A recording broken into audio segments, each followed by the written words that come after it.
लिपि के बाद हमारा अगला आता है व्याकरण। व्याकरण किसे कहते हैं? व्याकरण का संधि विच्छेद करके देखते हैं पहले कि ये बना कैसे है। सबसे पहले वी प्लस आ प्लस करण, इन सब से मिलके बना है हमारा व्याकरण।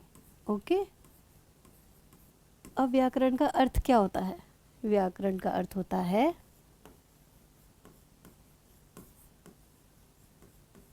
भली भांति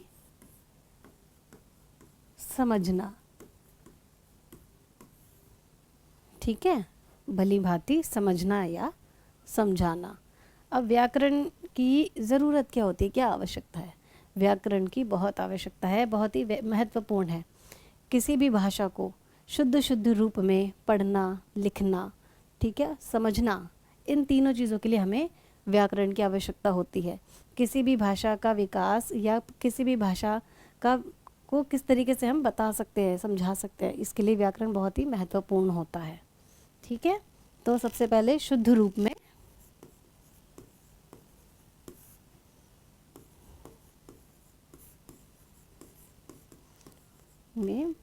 पढ़ना,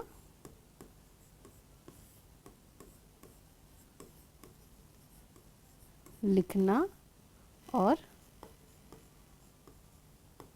समझना, ये हम व्याकरण के द्वारा करते हैं।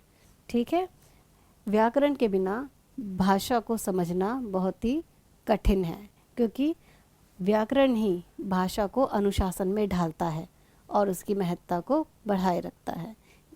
क्योंकि व्याकरण ही ये सुनिश्चित करता है कि भाषा को शुद्ध रूप में समझेंगे कैसे। इसका एक उदाहरण ले सकते हैं हम।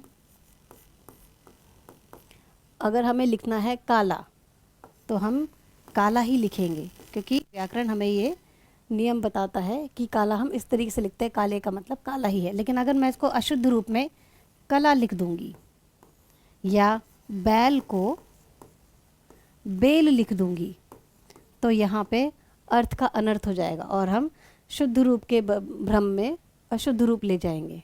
ठीक है, इसी को हम कहते हैं व्याकरण, जिसकी भाषा के लिए बहुत ही महत्ता है।